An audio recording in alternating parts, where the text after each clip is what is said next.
Alright, so begins Lecture 9 on Euclidean Geometry, and we'll use isometries to study Euclidean Geometry. Okay, an isometry, to start with, is something that is done with respect to some notion of distance. Alright, so it has to be a distance function given on the space you're considering. So we're considering a Euclidean space modeled by Rn.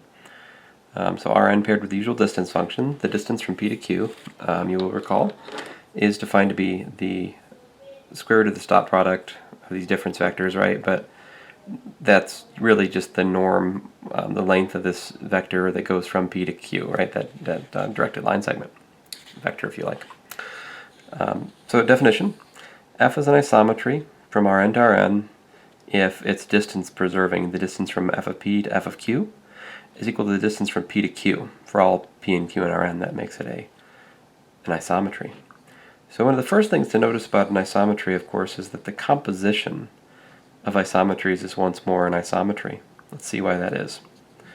So if we look at the distance from f composed with g to f composed with g of p to f composed with g of q, that of course is f of g of p and f of g of q, alright? But g of p and g of q are points, so since f is an isometry, we can change that the distance from the point p at g of p to the point g of q. But hey, g is an isometry, so we can drop those as well, and we get the distance from p to q, which shows that the composite of f and g is in fact an isometry. So one of the remarks I can make is that the set of isometries is closed under composition. You might also notice that the identity transformation is an isometry. That would form as an identity for the group of isometries under composition. And in fact, if you take a look back after the things we prove as we go on in this lecture, you'll see it's also closed under inverses, although I don't get into that in detail. Maybe I'll make it a homework, it's not hard. And in fact, so the group, it is in fact a group in the abstract sense of the word group of isometries under composition. Our first example is that of a translation. So translation, you take the point, you add another point PA to it, so basically every point in Rn gets moved to a new point P plus A in the same way everywhere. It's kind of like, here's 2 points, translate. Or they could translate this way or that way, but it's just, alright. Anyway, distance from T of P to T of Q would be the norm of Q plus A minus P plus A, but the A's cancel, and you get the norm of Q minus P, which is the distance P to Q. There you go, translations and isometry. An orthogonal transformation is also an example of an isometry. What is an orthogonal transformation? Well, if I have a linear transformation, alright, defined by a matrix R, R being its standard matrix, right, such that R transpose R is equal to the identity matrix, well, that makes what's called an orthogonal transformation. Although, of course, I mean, some people would take the definition of an orthogonal transformation to be that it's an isometry which fixes 0. And then, like, if you fed a linear transformation into this formula, it would force this condition too. I mean, I don't know, chicken, egg. Oh well, anyway, this is our definition for the moment being. It works. The standard matrix of the linear transformation is R. L is an orthogonal transformation. The matrix R is an orthogonal matrix. So here's an example one. A rotation around the z-axis is an orthogonal transformation. Alright, so let's look at this continuing this example. I wanted to show you the details. Probably showed you this in some other course. Oh well, forgive me. So the distance squared would be the dot product of the difference of RQ minus RP with itself. But of course, you can factor out the matrix and then use the dot product as a product of the transpose and the row column product. But R transpose R is the identity. After I use the Sock-Shoes principle, right, it flips R and the vector difference, R transpose R being the identity, just leaves you with this times that, which again is the dot product, which is the distance squared. But the distance function is not negative, so the squares being equal means that the things themselves are equal. Hence, the linear transformation induced from R is in fact an isometry. So let me just say a little bit more about these matrices that R transpose R is equal to I. So we say that such a matrix is in ON, big ON. That's the group of orthogonal matrices in Rn. And so if you take the determinant of the defining condition there, you get the determinant of the matrix squared is 1 because the property is a determinant. But if the determinant squared is 1 and the determinant's a real value as it is, because we're taking a determinant of a matrix with real entries, well, that means the determinant's plus or minus 1. Those are your roots of unity on the real line. So you either have two cases. The determinant of r is 1 or the determinant of r is minus 1. That's all you get for ON, these two things. If the determinant is 1, it's a rotation. If the determinant is minus 1, it's something else. It's a reflection, or maybe it's a combination of like a reflection and a rotation. So these are the so-called rotor reflections, or sometimes just reflections. I don't know. Maybe I just call them reflections. I don't know. To me, they seem just call them reflections, but whatever. An isometry. So here's the big theorem. An isometry for which f of 0 is 0 is an orthogonal transformation. Now, an isometry, as we've defined it so far, I did not assume it was linear. I didn't assume anything really, except there's a function that fixes the distance between points, preserves the distance, right? That was it. So this is pretty amazing on the face of it, that just that alone forces linearity, and linearity of this particular type. All right. So here's the start of the proof. We assume f is an isometry and f of 0 is 0. Notice that the distance from f of p to f of 0 is the same as the distance from p to 0 because f is an isometry.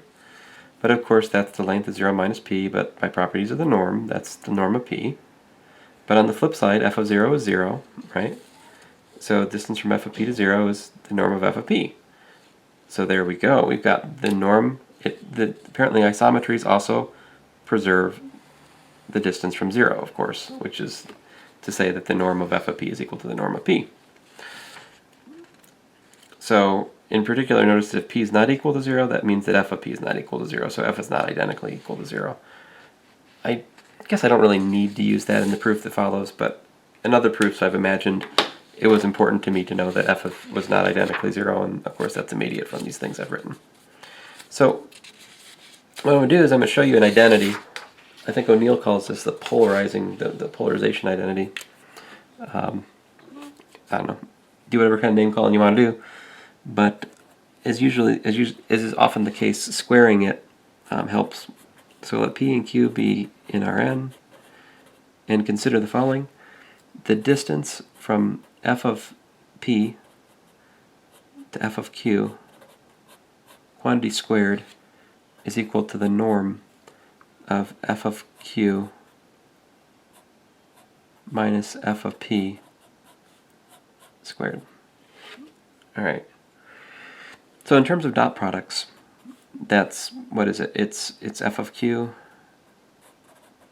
minus f of p dotted with f of q minus f of p. All right.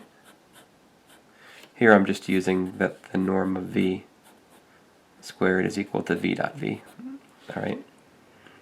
So by properties of dot products, that's f of q dot f of q minus 2 times f of p dot f of q plus f of p dot f of p. Right. And likewise, well, before I do the likewise, let me just point out that this is the norm of f of q squared, and this is the norm of f of p squared. And of course we know that that's equal to the norm of q squared, and we know that this is equal to the norm of p squared. All right, just a foreshadowing comment. On the flip side, the distance, and this is equal because f is an isometry from p to q squared, right? These two things are equal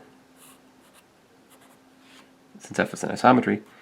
By the same calculation, that's q dot q minus 2 p dot q plus p dot p. All right? But of course, that's equal to the norm of q squared minus 2 p dot q plus the norm of p squared. And so if you compare these expressions, you see the norm of p and the norm of q squared cancel, and we're just left with this is equal to that. So hence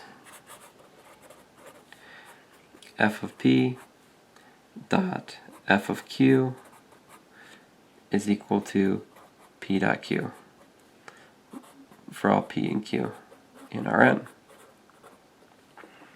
Now, that's really nice because that shows you, right? One application I can make of that immediately is that if I have the standard basis, right? E1, E2, and it's not especially significant that I'm using standard basis. It's just my token go-to frame that's easy to think about. So that's EI dot EJ is equal to the Kronecker delta IJ, right? Then f of EI dot f of EJ is equal to EI dot EJ is also equal to the Kronecker delta IJ. So hence, you just used hence, thus, there. If you look at f of E1, f of En, that is an orthonormal basis for Rn. So with that in mind, notice the following identity. Now I'm trying to prove that f is linear. So, I mean, there may be some other way to do it. This is just the way I saw. So if I let x, y, and z, because I'm sick of using p and q, x, y, and z be elements of Rn, all right, and c a real number, consider that f of cx plus y dot f of z is equal to, what is it equal to? It's equal to cx plus y dot z, right? And then by properties, basically the point is we can steal the linearity from the dot product and lift it to f because of this identity. The fact that f is connected to the dot product through this identity forces linearity in f. Because f is non-trivial. That's important. Well, I guess you couldn't have the identity without f being non-trivial, but whatever, anyway. So that, right, is equal to c f of x dot f of z plus f of y dot f of z. And you could, by the algebra of the dot product, rewrite that as c f of x plus f of y brackets dot f of z. Right? Now, look at this so that the f of z component, if you will, of this quantity is equal to that quantity, right? So all we do is we just use a typical orthonormal argument and we just say, okay, so take f of z equal to f of ei for I equals to 1, 2, and so forth, and we get the components of this are equal to the components of that as this ranges through that basis, so therefore f of cx plus y is equal to cf of x plus f of y, and that's for arbitrary x and y, and so that shows that in fact f is linear, right? F is linear transformation. Now, finally then,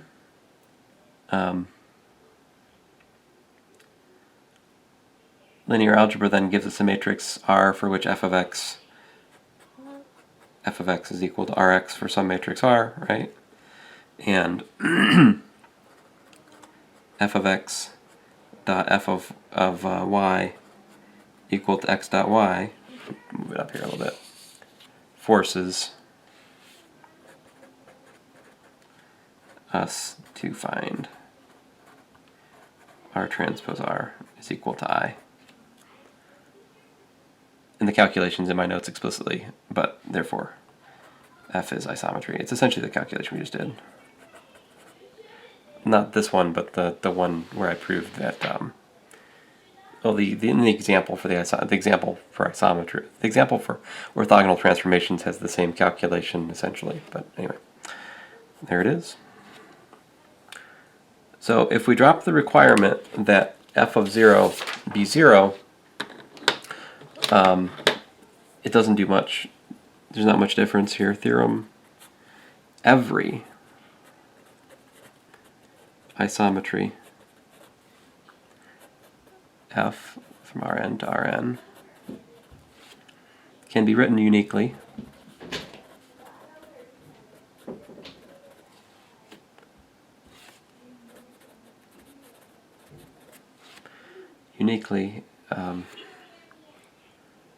as f is equal to t composed with R,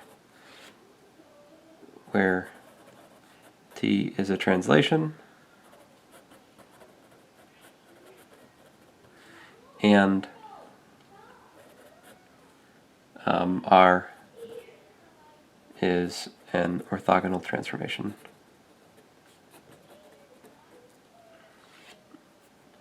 That is, there exists a unique A in Rn and M in On such that f of x is equal to mx plus a for each x in A, x in R, and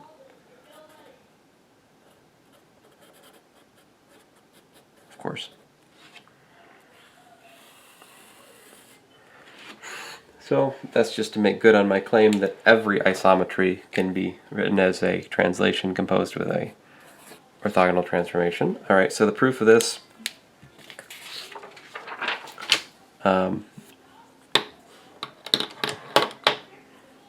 what's the proof of this? First,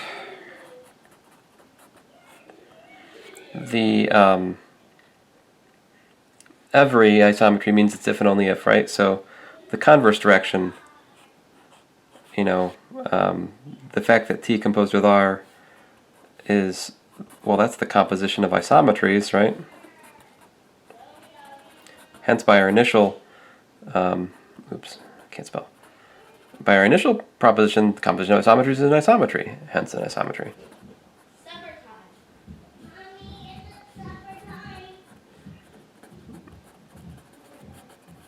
So the other direction, of course, is more interesting. Right? Let F be an isometry.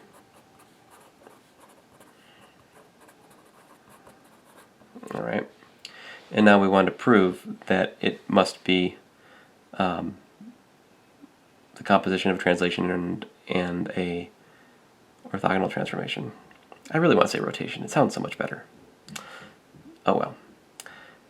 I guess if we threw in the extra criteria, orientation preserving, that would force the determinant to be 1, and we could say it's just the composition of a translation and rotation. But we haven't done that yet. So let's let g be another function, and we're going to let g of x equal to f of x minus f of 0. So basically, this is the composite of f and a translation by minus f of 0. So we know that, g is an isometry.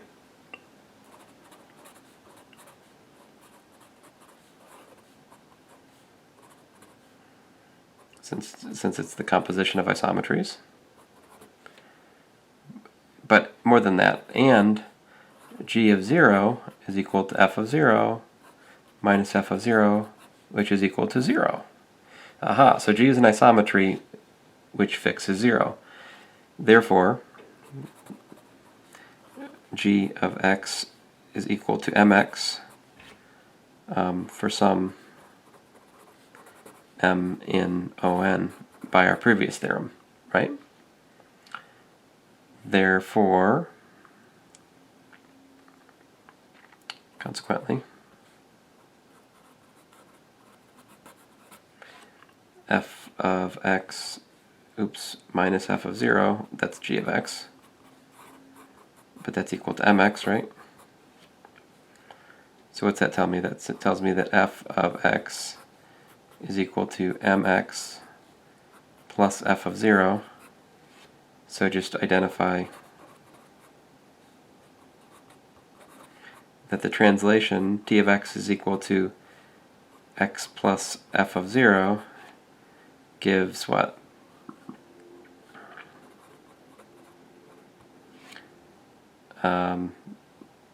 I guess I need to also define something for the m together with, how about lm of x equal to mx, right?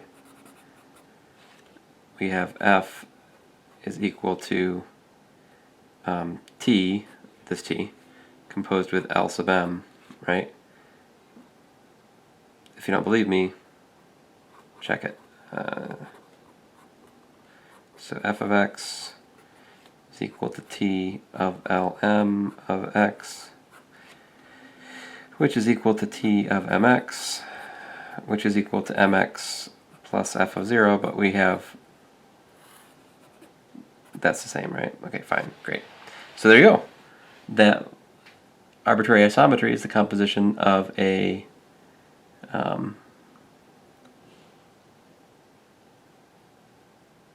orthogonal transformation and translation.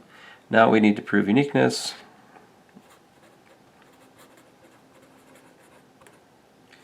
So suppose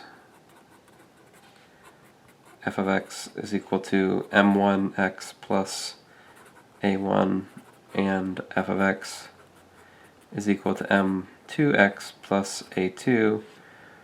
Notice f of 0, of course, is equal to a1, but that's also equal to a2, so therefore a1 is equal to a2, obviously, right? And but just we need some vector to pick on, which is non-zero. Let's go for the standard matrix. Why not? Standard basis. F of ej is equal to f of ej rather, implies that m1 ej plus a1 is equal to m2 ej plus a2. These cancel. And this gives us what? This gives us column j of m1 is equal to column j of m2 by linear algebra. Multiplication by standard basis picks off jth column. But if you have all columns match for 1 to n, it follows that the matrices are in fact the same. Hence, we find uniqueness.